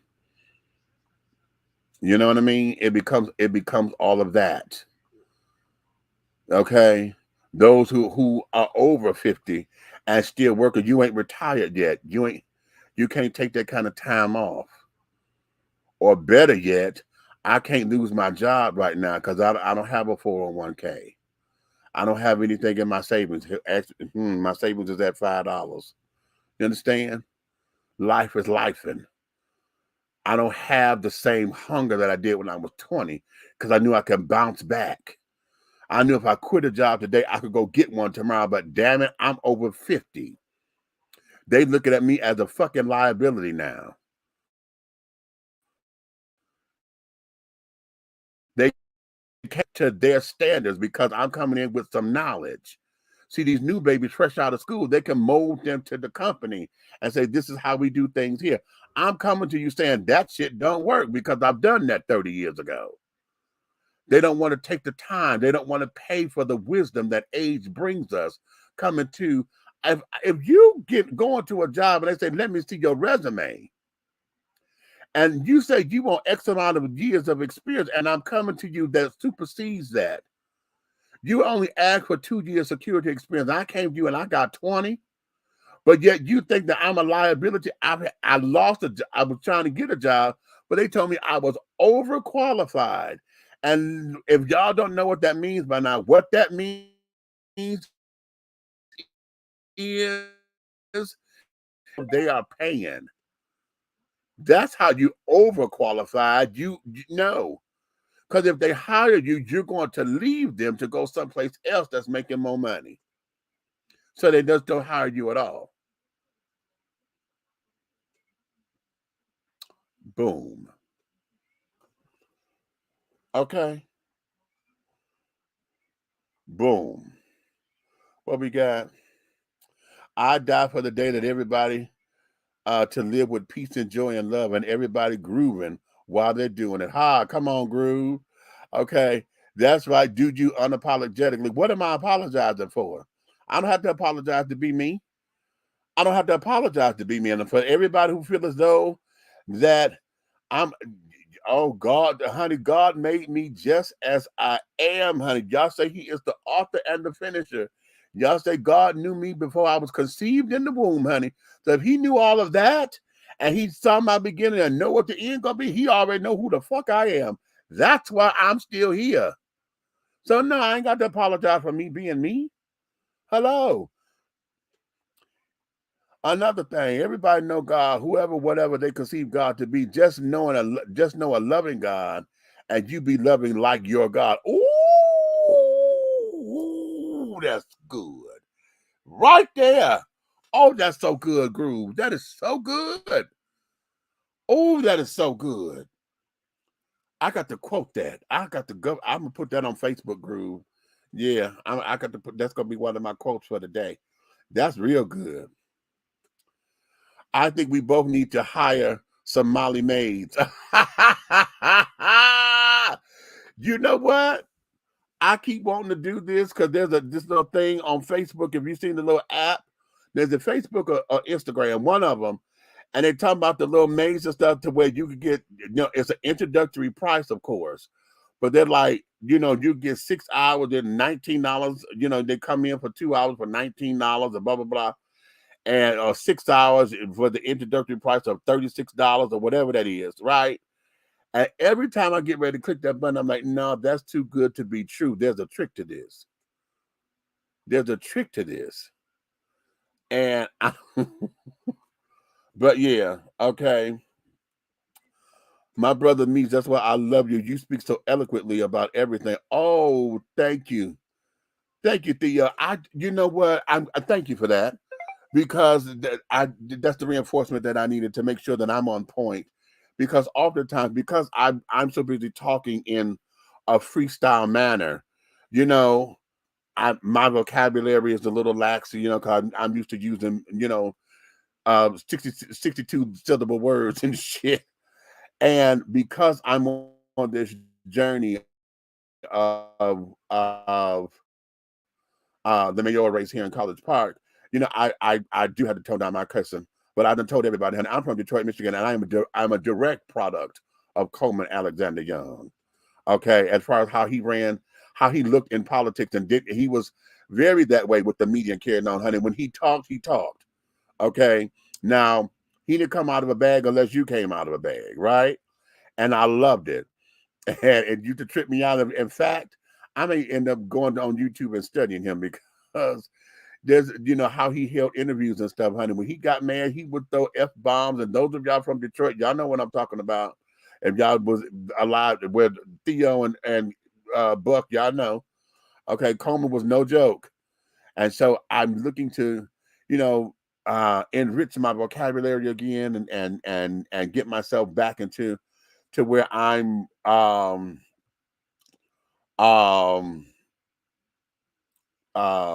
gonna say I just want to be a little bit more articulate in a business setting. That's how I put it. I want to be a little bit more business articulate, and I'm pretty good. I can hang with the best. It's just that because I haven't been in that wheelhouse in the way that I used to be, when I was on the debate team in school or whatever, I was always in a suit and tie and carrying briefcases and this, that, and the other. And I've kind of gotten away from that, because I have a little flair and wanted to be a little bit more expressive. The game is, okay, here we go. The game with politics is just that. It is the game. It's all about the look and the aesthetic and carrying on. Y'all gonna hear me say this all the time when we talk about politics, and specifically because I'm in this race. Folks don't want real. They don't want somebody up there who's real. What they want is they want a facsimile of real. You want someone who gives you the appearance of what you think real should be or whatever, but you still want their upstanding, perfect image or whatever, and that you're not going to get that from me. But at the same time, I could be refined and this, that, and the other, and know how to, hobsnob and hobnob with all the best of them.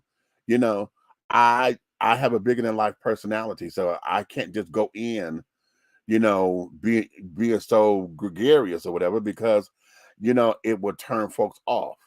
So, I had to get in where I fit in. And then once I warm up to them and carry on, then I can sit down there and open up, and let the flare, whatever.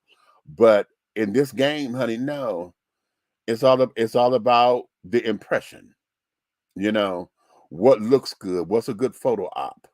You know what I mean? And I'm a big old hand for a picture, honey. Okay, we could give photo ops all day,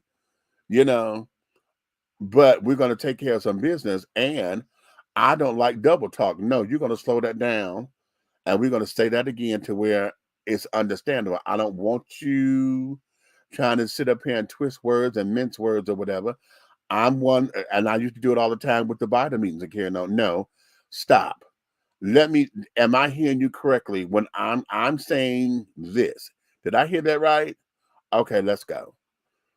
So I know what it is I'm voting on, because I don't need you to take legalese and carry it on like we have in a lot of this shit with these Supreme Court justices. I don't need this legal ease so that you can sit down there herewith, thereto, hither, and give me King James version, okay, of your proposal, all in the midst of trying to twist me up so that we can vote on some bullshit. You know what I'm saying? So no. So we want to get to a point where, hey, you know who you're dealing with. And that's what I like. There is that. So thank you for that. Yeah. Yes, Coleman was for no games with the press. Facts. That's great. Cody, high education has prepared you for anything and everything. You got this. Thank you, darling. Yes, this is very true. And I have to thank my coach, honey, Susan Story. She was Winston at one point. Susan Patricia Winston. Well, she was Story Winston Story. She got divorced. She got remarried. I forgot what her new married name had become, but then she divorced again.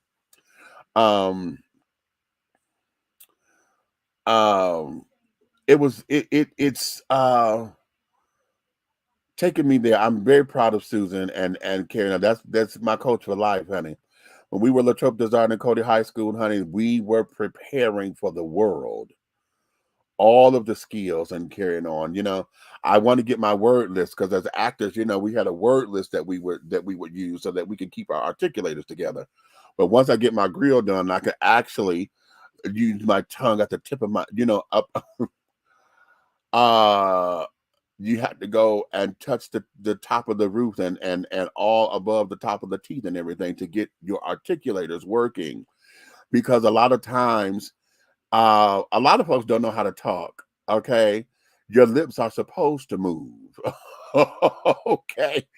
And everybody want to talk like this and slur and this, that, and other, and their lips half move when they talk.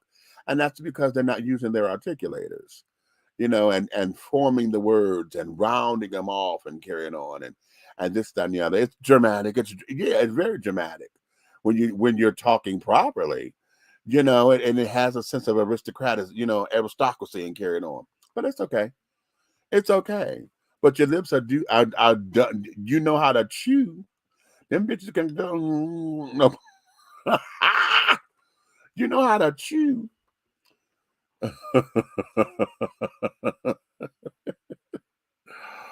Oh dear goodness! I was hoping Red was going to get a chance to get up in here. He's out of town again. Y'all know he's an ordained minister now, so he's got a lot of church duties and carrying on, which is one of the reasons why he hasn't been in a lot.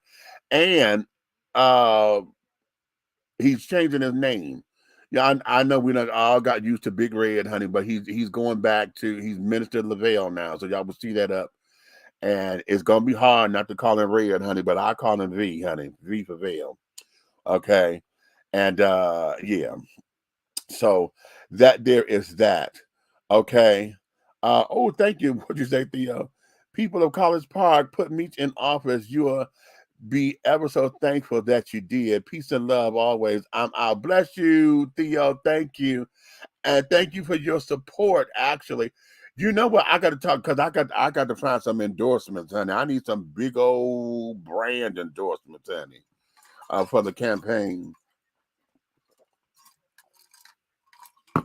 Okay, people who believe in what I'm standing for, what I'm fighting for, and carrying on. Y'all will hear me constantly say, honey, I am not the voice of the people, honey. I am the people, honey. I'm not fighting for just you. Hell, I live here too. The decisions that come down, honey, have to come down. I have to live in this too. It's not like we just sitting up there and I get to go home into the suburbs somewhere and let you deal with the decisions. No, I'm living up under the same umbrella, honey. So I want to make sure it affects everybody equally. You understand? So I can't tell your story. I can't tell yours, but I can amplify it. Help me to amplify you. That's what this is. Help me amplify you.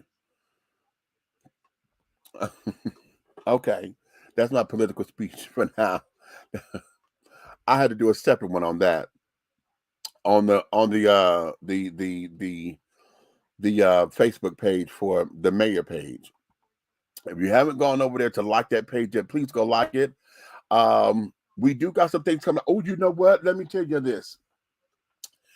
For those of you who are looking to find out how you can help me, how to help me get this together, there's a QR code that's on the page. But I'm also what I'm going to do, because a lot of folks may not be able to. If you're on your phone, you can't use your phone to get the QR code. So what I'm going to do, I'm going to put up the link to that where the QR code goes. If you want to put some money in the kitty for me, I got to put a video together. We call it the Put Five on It campaign. If you put $5 on it, honey, that's cute. That's lovely because we need it now. We need everything now, honey, because we got to qualify soon. We need everything now. So we got to get this in the kitty. We got to materials. We got to get, we got to get the shirts and all that. So we got stuff to come on in for supporters and all that kind of jazz. So, honey, we want to make sure that we run a successful campaign and, not half-ass this. You know what I'm saying? I think we got a strong message.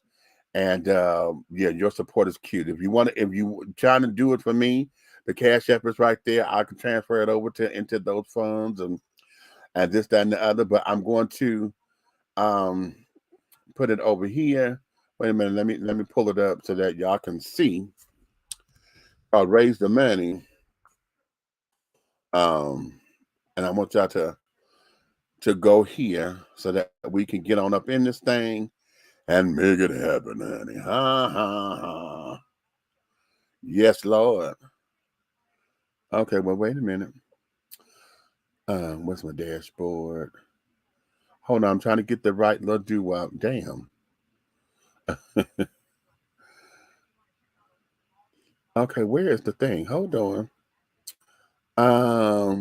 Contribution form. I think that's it. Is that it?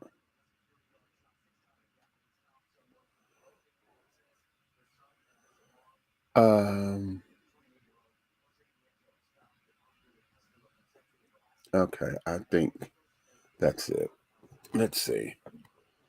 I'm going to put this here. I'm gonna put it here first so that all of y'all who are on YouTube and carrying on can get it there. Is that gonna go to I don't know. It's not going to go to LinkedIn. I got to put it over there separately on LinkedIn. But if you're watching this on LinkedIn or whatever, if you go to my page on LinkedIn, I do have the QR code over there, and you guys can catch it right there. Okay, but I'm gonna put the link here anyway, and call that grace and mercy. Praises, praises. Um, and yeah. So hold on, folks. I'm finna get you together over here on the Facebook page and call that grace and mercy. Hold on. I gotta put it on here so y'all can see it. Come on. Don't see every time I try to do all this thing want to give me the wheelies and the heebie jeebies and things because they want to move slow. Okay, here we go. I got it. All right. All right, there we go. That just see the little the link there on all of the platforms. And you can go there. And yeah, we did put 5 on it, honey. $5, or whatever the case may be. Okay. I 5, whatever, however that 5 is. If it's 5, is it 50, if it's 500, 5,000, put 5 on it, honey. Whatever you okay. Okay. Okay. So yeah, that there is that. Wow. This was a hot button, and I knew it was going to be. I'm going to save the 14-year-old, the mama and the 14-year-old for tomorrow. Okay, because we're going to get this because I wanted Red to be up in here on that one because he has some information and I think will open our eyes to what's going on with this particular case.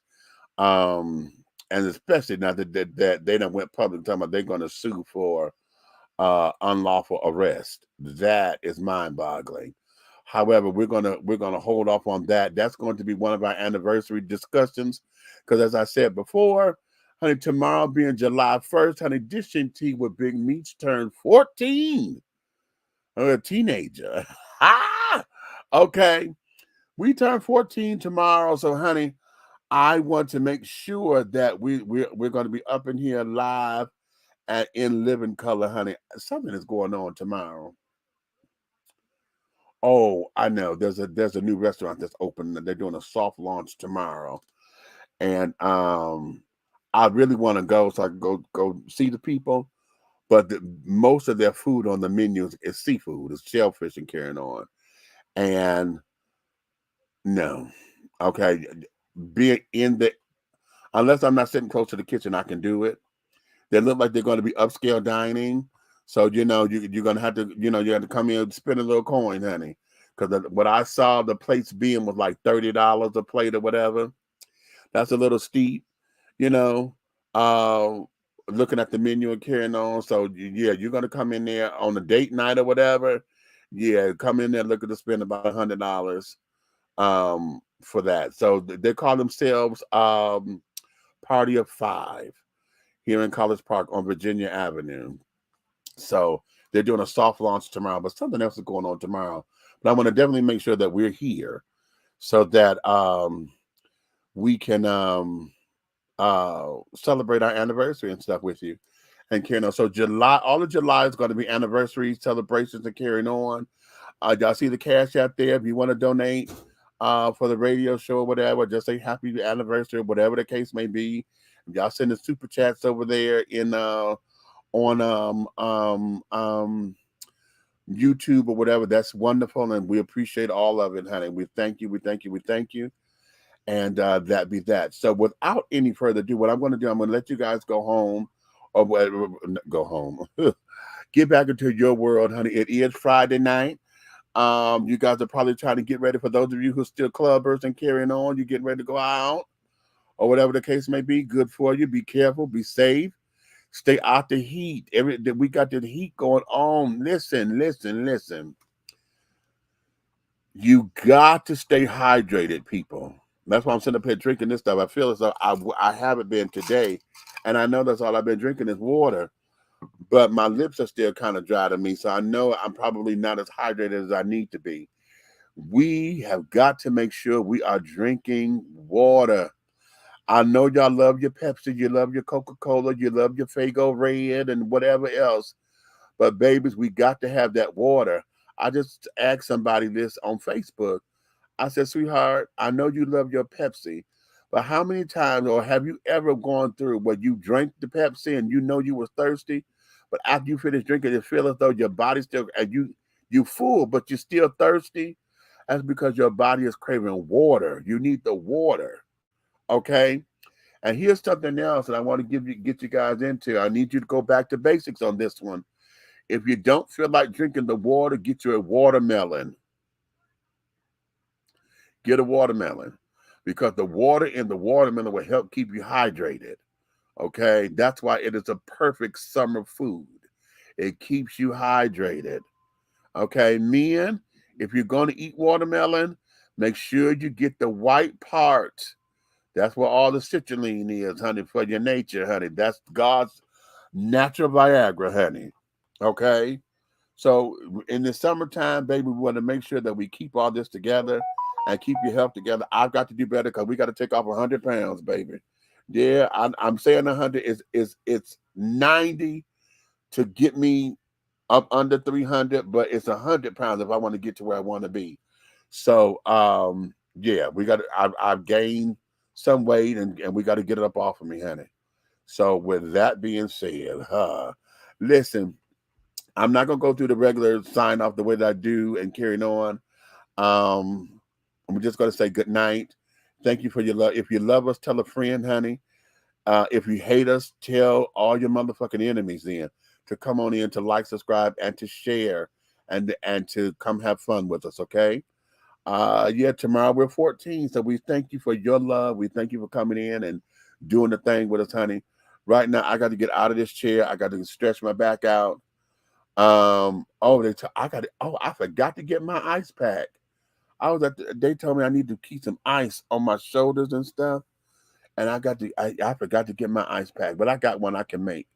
Y'all know the little things that you put in the coolers to keep the cooler cool. Yeah, I got a couple of those. Hey, baby sis. That's my baby sister right there. Okay. My biological sister. Y'all know I call everybody sis, but that's my biological sister. So with that, let me bid you guys a farewell for tonight.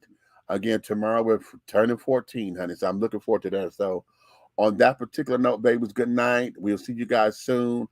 And yes, we thank you for 14 years, honey, of love, support, understanding, and all of that. So until the next time, honey, ciao, ciao, ciao. Woo!